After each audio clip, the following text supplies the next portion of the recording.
जी हाँ, तो आज हम चर्चा करेंगे कि हमारे समाज में और हम लोग जो अपने दैनिक जीवन में जीते हैं, हम लोगों को हर मोड़ पर जिन नीतियों के सहयोग से, जिन नीतियों से सीख लेकर के ज़िंदगी जीने की आवश्यकता होती है, उन नीतियों की आज हम चर्चा करेंगे।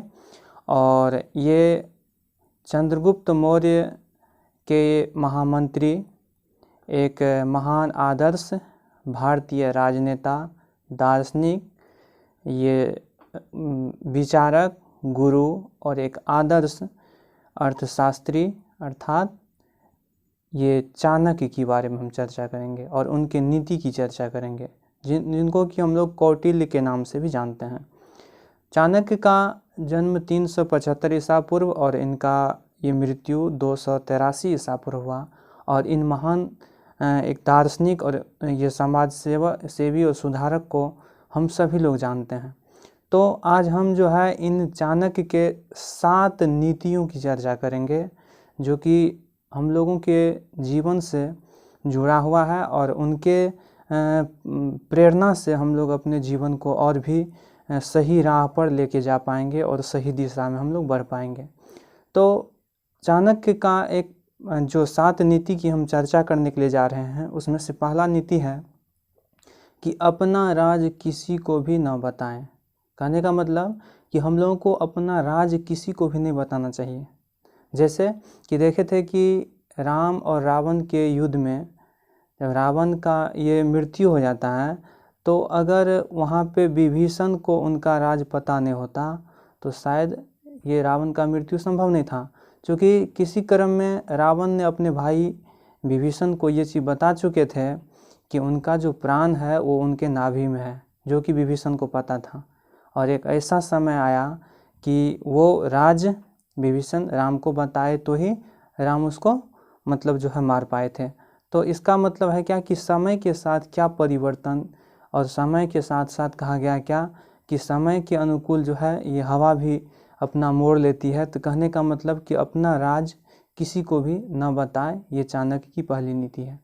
चलिए हम लोग उसके दूसरे नीति की अगर बात करें तो कहा गया है क्या कि कभी भी कह रहा है क्या कि अति न करें, क्योंकि अति जो होती है वो किसी भी चीज़ की बुरी होती है।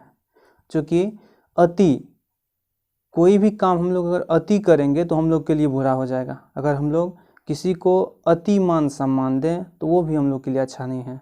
अगर हम लोग मतलब अस्वस्थ होते हैं, दवाई खाते हैं, अगर उसको हम लोग अति उपयोग कर लें तो फिर भी हम लोग स्वस्थ नहीं हो पाएंगे। कहने का मतलब कि हमारे दैनिक जीवन में कोई भी चीज़ हम लोग करते हैं तो अति से बचें, क्योंकि अति हम लोगों के लिए नुकसानदेह होता है, इसलिए उनसे बचना चाहिए। तो हम लोग अब अगले नीति की बात करें तो चाणक्य का तीसरा नीति की बात करते हैं। कहा गया है और उनके नीति के द्वारा ये कहा गया है कि एक लालची इंसान को आप पैसे दे करके जीत सकते हो। अगर कोई लालची इंसान है तो उसको पैसा दे करके तुम जीत सकते हो। एक घमंडी इंसान को आप झूठी वफादारी से जीत सकते हो।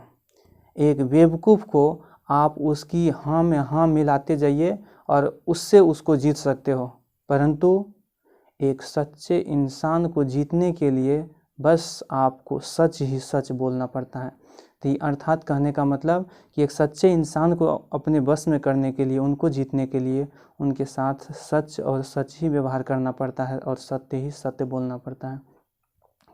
चलिए हम लोग चाणक्य के अगले नीति की ये चौथे नीति की बात करें तो चौथे नीति में हम लोग जानेंगे कि अपना प्रॉब्लम किसी को भी ना बताएं। मतलब अपनी समस्या को अपने मन में ही रखें, क्योंकि अपना दुख अगर किसी को बताते हैं तो इस समाज में, इस संसार में दुख का खरीदार कोई भी नहीं है, सिर्फ दुख का मजाक उड़ाने वाला है। इसलिए आप लोग को ये रहीमन का एक दोहा तो मतलब याद होगा सबको कि रहीमन निज मन की व्यथा मन ही राखो गोय। रहीमन निज मन की व्यथा मन ही राखो गोय। सुन इठ लई हैं लोग सब बांट न ले कोई। इसका मतलब कि रहीमन जी कह रहे हैं कि रहीमन कह रहे हैं क्या कि अपने मन की व्यथा को अपने मन में ही संक्षिप्त रूप से रखना चाहिए। क्योंकि अगर इस संसार में हम लोग अपने मन की व्यथा, अपने मन के दुख को बताते हैं तो लोग सुन करके सिर्फ इठलाते हैं, बांटने वाले नहीं होते हैं, दुख को खरीदने वाले कोई भी नहीं होते हैं। इसलिए ये यहाँ पे चाणक्य की भी ये नीति है कि अपने मन की व्यथा को, अपने मन के प्रॉब्लम को अपने पास ही रखें, चूँकि संसार में बांटने से कोई उसका खरीदार नहीं है। चलिए हम लोग 5वीं नीति की बात करते हैं। तो कहा गया है क्या कि इन 3 कामों में किसी को भी शर्माना नहीं चाहिए। चाणक्य के हम लोग ये 5वीं नीति की बात कर रहे हैं। तो कहा गया है क्या कि इन 3 कामों में किसी को शर्माना नहीं चाहिए। जैसे कुछ सीखते समय, अगर सीखते समय हम शर्माएं तो फिर हम लोग ज्ञान हासिल नहीं कर पाएंगे। चाहे हम लोग का गुरु हमसे मतलब वो किसी जाति और धर्म से यहाँ कोई मतलब नहीं होता है, वो चाहे हम लोग से जूनियर ही क्यों ना हो, अगर हम लोग को जो नॉलेज, जो ज्ञान हम लोग के पास नहीं होता है, अगर वो किसी के पास है तो सीखने में शर्माना नहीं चाहिए कि अरे उससे क्या सीखेंगे, उसको क्या नॉलेज है, वो तो हमसे मतलब जो है ऐसे हैं, जूनियर हैं। ऐसा कुछ नहीं, क्योंकि सीखने में कभी भी शर्म नहीं करनी चाहिए। दूसरी, खाना खाते समय, हम लोग अगर खाना खाते समय शर्माएंगे तो फिर हम लोग जो है शारीरिक रूप से जो है हम लोग तंदुरुस्त नहीं रह पाएंगे। इसलिए ये खाते समय भी लोगों को शर्माना नहीं चाहिए। और तीसरा कि अपना व्यवसाय करने में भी लोगों को नहीं शर्माना चाहिए, नहीं तो फिर हम लोग अपने जीवन को सुखमय और आगे इस ज़िंदगी की इस राह पे सही दिशा में नहीं चल पाएंगे। इसलिए अपना व्यवसाय, अपने कर्मों में, लोगों को अपने कामों में कभी भी शर्म नहीं करना चाहिए कि हम मतलब अपना काम कर रहे हैं। तो कहने का मतलब कि इन 3 कर्मों में हम लोग को नहीं शर्माना चाहिए, कुछ सीखने में, और ये खाना खाने में, और उसके बाद अपना व्यवसाय करने में। ये चाणक्य की 5वीं नीति। चलिए हम लोग चाणक्य की ये 6ठे नीति की अगर बात करें तो कहा गया है क्या कि सांप अगर विषधर नहीं भी हो तो उनको विषधर होने का दिखावा करना चाहिए, क्योंकि अगर वो विषधर होने का दिखावा नहीं करेंगे तो उनका जान खतरा में चले जाएगा। कहने का मतलब कि हम लोग अगर इस समाज में बहुत ज़्यादा ईमानदारी दिखाएं तो फिर वो भी हम लोगों के लिए एक नुकसानदेह होता है। तो कहने का मतलब कि इस समाज के परिस्थिति के अनुसार हम लोगों को चलना चाहिए, अन्यथा हम लोग पे एक जो है एक संकट आ जाता है, तो उस संकट से हम लोग को बचना मुश्किल हो जाता है। तो हम लोगों को इस तरीक़ा से चलना चाहिए कि हम लोग सही दिशा में चलें। चलिए हम लोग जो है चाणक्य नीति के ये अगले नीति और लास्ट ये 7वें नीति की हम लोग बात करें तो कहा गया है क्या कि दुष्ट अगर मीठी मीठी बातें करने लगे तो उनसे सतर्क रहें। अगर कोई दुष्ट है और वो अगर आपसे मीठी मीठी बातें कर रहे हैं तो कहीं ना कहीं वो आपको नुकसान देने के लिए जा रहे हैं, और उनसे आप सतर्क रहिए कि आपसे मीठी मीठी बातें क्यों कर रहे हैं, उनके बारे में थोड़ा सोचिए, चिंतन कीजिए।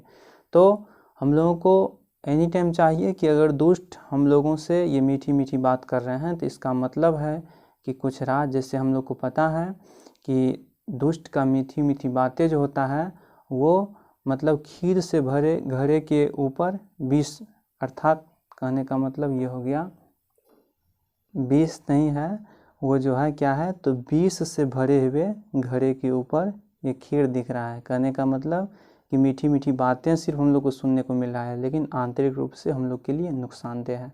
तो हम लोग अपने दैनिक जीवन में जीने के लिए, हम लोग सही राह पर चलने के लिए, सही दिशा में चलने के लिए इन नीतियों को अपने दैनिक जीवन में अगर प्रयोग करें तो हम लोग को बहुत सारे ये ज़िंदगी के हर मोड़ पे और हर दिशा में चलने के लिए हम लोग को कुछ न कुछ ये हम लोग को सहयोग करेंगे और उस दिशा में हम लोग सही तरीक़ा से चल पाएंगे। धन्यवाद।